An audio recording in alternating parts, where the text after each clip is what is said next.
being here and for tonight for your dedication to the world's children.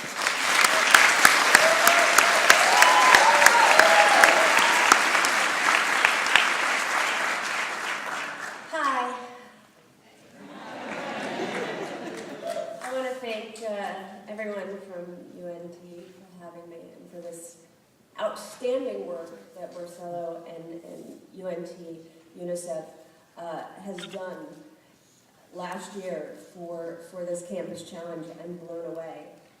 I had a speech here, but I kind of feel like I just need to speak to my heart, from my heart right now, because you guys have heard a lot of stats tonight.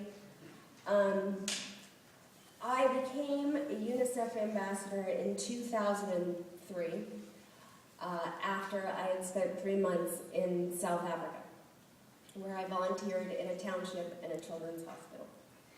And when I got back from South Africa to Beverly Hills, I had a really hard time adjusting because of what I had witnessed in South Africa.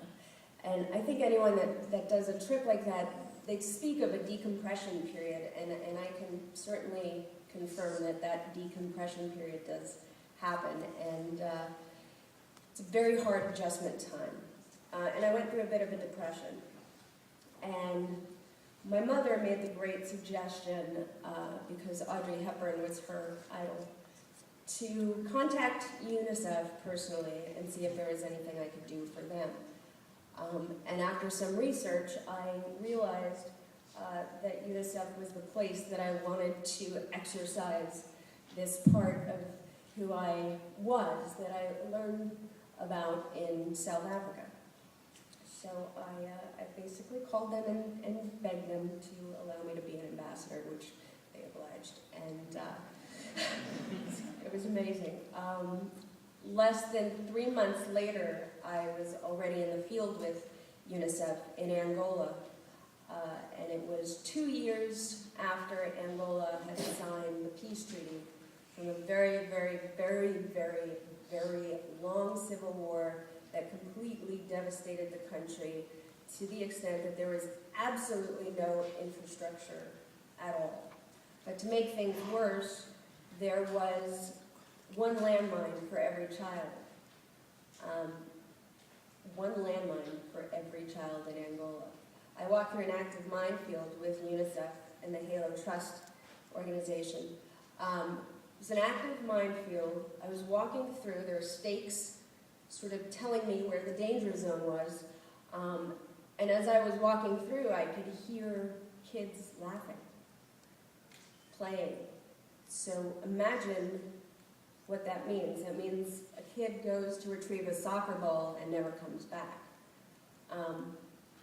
This is unbelievable to me, and UNICEF strives every day to demine active minefields because they believe that no weapon should outlast a war.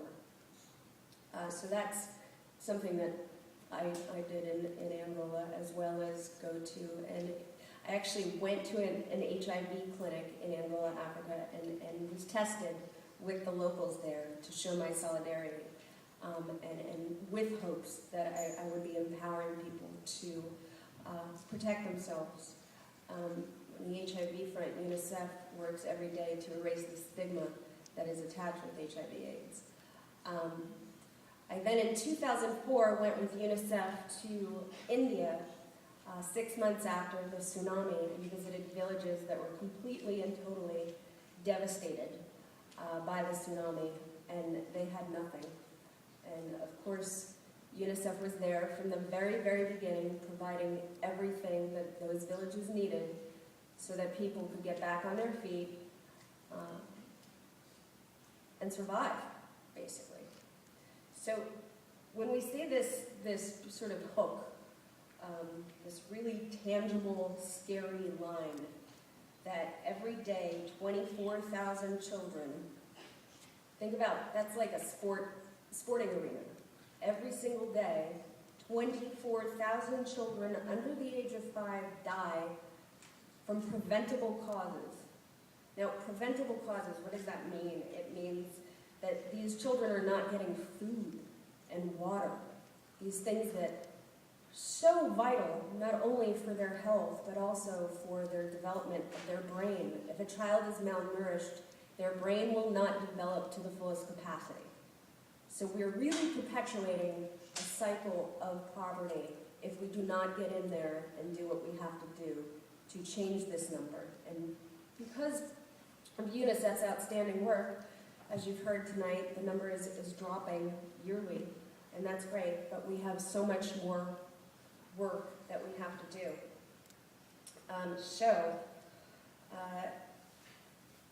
My parents, as I was born in 1972, can you believe that? Back in the good old days when I had to walk, no. But I was raised around Beatles music every day in my house, to the extent that I actually thought the Beatles lived in our home, because I couldn't conceptualize that the music was coming from speakers. So for a while, I used to call the Beatles Uncle George, Uncle Paul, Uncle John, and Uncle Ringo. So for me, as you can imagine, being a part of the George Harrison Fund for UNICEF and this campus challenge has become somewhat, everything feels like it's come full circle. In 1971, when George Harrison put together the concert for Bangladesh, it was the first concert of its kind. So when you guys see these concerts of like Farm Aid and all of that, before those concerts was George Harrison's vision for the concert for Bangladesh. So as you know, the George Harrison Fund for UNICEF last year, ACUI, and I invited all of you to continue this legacy. We asked you to save some lives. And today, we are celebrating that college students here at UNT and across the nation answered the call to do whatever it takes to save a child's life. So, from the bottom of my heart, I thank you for your work and dedication. And I congratulate you guys on being the first Campus Challenge winners.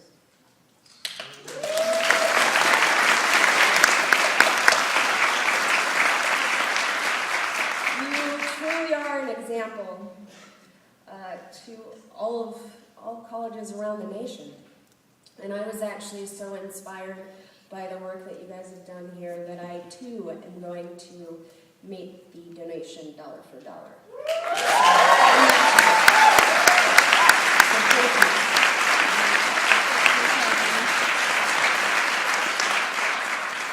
With your help, we are making progress towards zero. But there is still so much work to be done. I thank you for your continued commitment to the world's children and for supporting UNICEF's life-saving work. Together, we can make zero a possibility. We want to make zero a possibility. Please help us. Thank you. And now I'm going to invite Christy back to the stage. Christy? Okay, look. Sorry, sound better.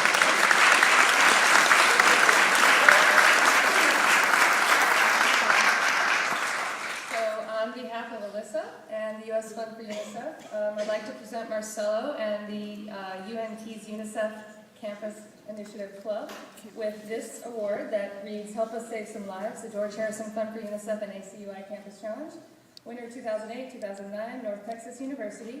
Thank you for your dedication and hard work on behalf of the world's children. There's a beautiful photo of children all in a circle here. So, Marcelo.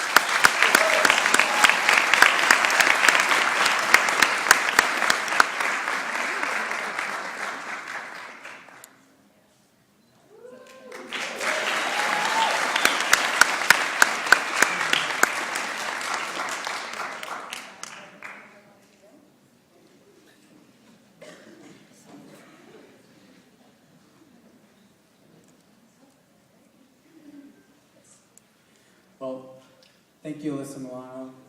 Again, thank you.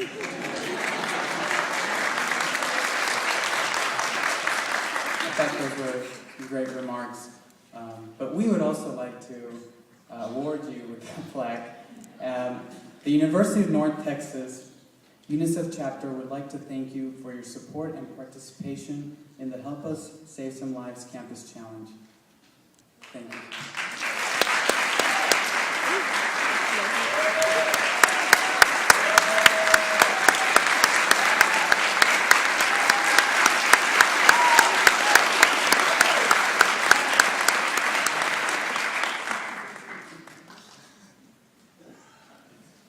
Wow. You just got $4,620 from Alyssa Milano. Wow.